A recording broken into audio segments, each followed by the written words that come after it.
And we've been doing our best to continue that, and here I stand today as a member of the council that he set up so long ago with the same principles, the same mandates, but certainly in a different time and a different place. No less and probably more responsibility. And we look about for allies, we look about for friends, we look about for people who will understand and agree with those mandates of peace. And that is what we're talking about today, because that is the mandates for life.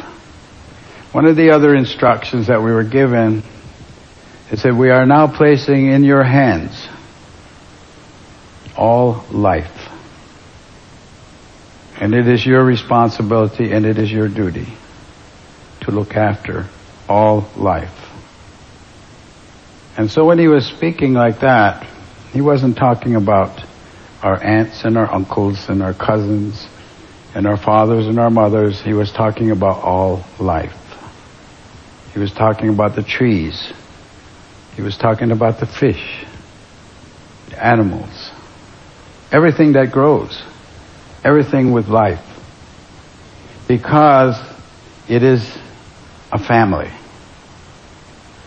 We are a family, all life.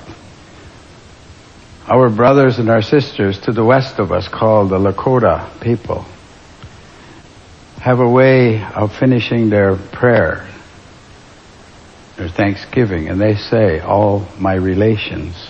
And when they say all my relations, that is precisely what they're talking about. They're talking about all life. When we traveled and we talked with the Aboriginal people from Australia, they talked about the two laws. And when we questioned them about the two laws, they were talking about all life. We give thanks for all of these every time we meet together, no matter how many or how few the Thanksgiving address is given.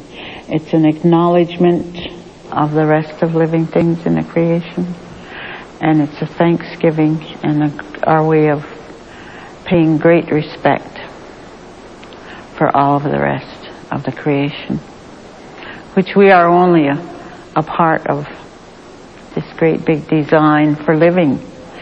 And if any one of the other components were to fall out from that cycle, there would be a great imbalance, and eventually it would collapse. It would be gone. We, as mankind, are the only ones who do not give to the rest of the cycle. For the rest of the cycle is constantly giving and giving and giving. And we are constantly taking and taking and taking so that we might have life. But even for American Indians, materialism and power has been very tempting lately. They're human beings. I mean, everybody's a human being. I mean, I look around and I see this pell-mell run for gaming, gambling, high-stakes casino. Indians got gold fever, just like the white man. So that's what I look at it, and I say it's the same thing as the white man. We used to laugh at him because he was so crazy when it came to gold. Now we look at our own people, and they're running around with the same look in their eye. And I'll tell you, it's not so funny anymore. Peace is it's an everyday fight. It's something that goes on all the time. You know, we believe that ourselves are one half the negative, one half the positive, and it's the balance that's important all the time, to keep the balance.